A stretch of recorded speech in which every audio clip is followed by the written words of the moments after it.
vamos con el segundo tema del teatro quechua colonial, ¿no? La anterior ya vimos lo que eran los mitos, las leyendas. Sabemos que los dioses y hombres de Guarachirí es el libro más importante, ¿no? En lo que se respecta a toda la cosmovisión indígena. Entonces continuamos con el teatro en quechua. Es una literatura oral, recordemos que en ese tiempo no existía la escritura, entonces por ende los diálogos tenían que ser cortos y ágiles, rápidos, para que lo puedan memorizar los actores de esa época que estaban.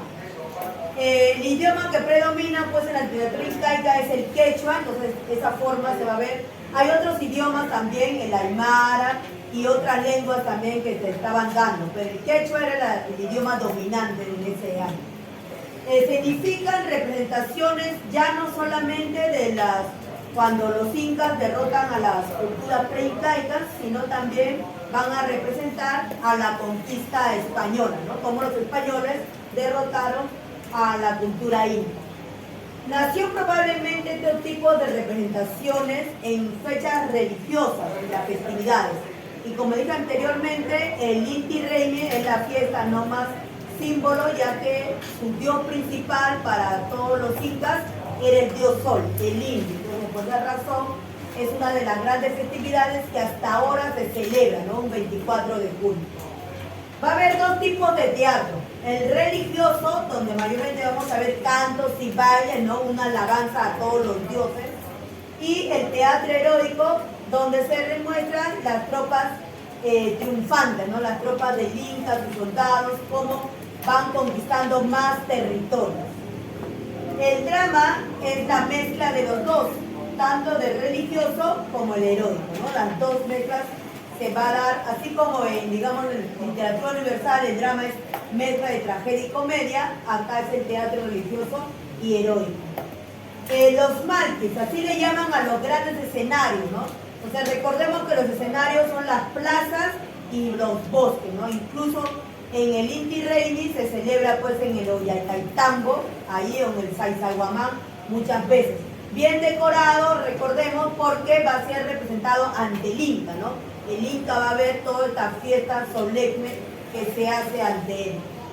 Los amautas, recordemos que los amautas son los poetas antiguos, los profesores específicamente para los incas. Entonces, ellos que tienen un conocimiento más amplio son los que van a contar o digamos, inventar estas historias, ¿no? Lo que van a componer. En sí, el teatro era todo un ritual, era algo didáctico, nos busca una enseñanza, una semblanza importante.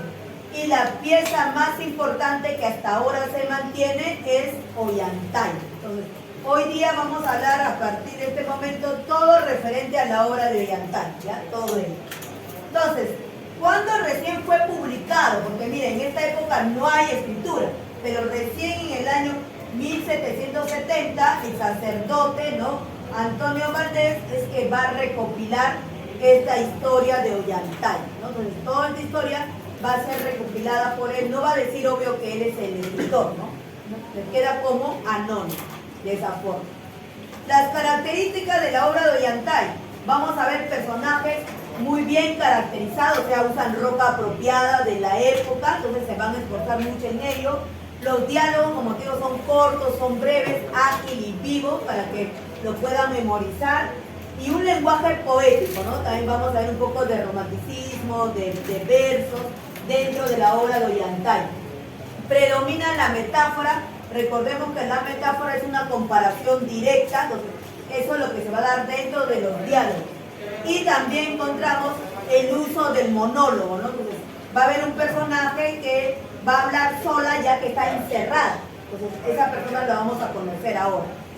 Influencias del teatro español, sobre todo del siglo de oro. Recordemos la clase de tercer año que el siglo de oro pues es cuando España está de fama, ¿no? Y tenemos dos grandes representantes. A Félix López de Vega con su obra Fuentovejuna y Pedro Calderón de la Barca con La vida es sueño. Eso va a ser la influencia del Ollantay. Menciona que Ollantay tiene tres tesis de su creación. Hay como una rivalidad. Si Ollantay pertenece a los españoles, pertenece a los incas, ¿no?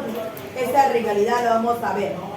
Según la tesis española o hispana, ¿por qué le pertenecen a los españoles? O sea, supuestamente los creadores no son de la época incaica, sino de la época colonial. ¿Por qué? Porque el desenlace es feliz. En conclusión, en la época del siglo de oro, siempre termina con un final feliz, ¿no? Recordemos, en Fuenteovejuna, el pueblo quedó feliz porque derrotaron al comendador, ¿no? En la vida del sueño también Segismundo quedó muy contento porque asumió su trono y se reconcilió con su pueblo y con sus padres. Entonces, hay final feliz, al igual que va a haber acá en Ollantay, ¿no? Entonces, por esa razón dicen que debe ser español. También tiene actos y escenas. Entonces, Ollantay en ese tiempo, en el siglo español, era de 3 actos. Y Ollantay va a tener 3 actos. Entonces, por esa razón, hay así similitud. Y otro detalle más, recordemos que hay personajes graciosos, ¿no? Entonces, en el siglo de oro siempre hay un personaje gracioso, un pícaro, y haciendo memoria, en la vida del sueño, ¿no? Teníamos a un personaje Clarín, ¿no? Que era el personaje gracioso y que hizo que se descubra, pues, que Segismundo estaba encerrado, ¿no? Y el pueblo se levante. Acá también vamos a encontrar un personaje gracioso muy amigo de Ollantay, en este caso. Ahora, la tesis indígena o de quechua, ¿no? ¿Por qué es nuestra? ¿Por qué es nuestra? Uno, porque predomina el uso del quechua. O sea, como predomina mayormente ese idioma, es nuestro, ¿no? ¿Quién más lo va a crear que un peruano? Entonces, pues la razón. Referencias topónicas, mencionan los lugares. Ahí tenemos lugares del Cusco, el Ayahuasi y el Ollantaytambo, ¿no? Entonces, son lugares, ¿no? Donde estaba, digamos, el Inca Pachacute. Recordemos que en ese tiempo la historia menciona 4 suyos, ¿no? Entonces él estaba ahí. Por otro lado, Pachacute tampoco le perdonó su hijo. Ya a su hija lo mandó a encerrar en el Ayahuasi, que era la casa para las vírgenes, ¿no? Dedicadas al dios Sol. Entonces ahí lo va a mandar a encerrar. Pero no le mandó como las demás señoritas que estaban libres.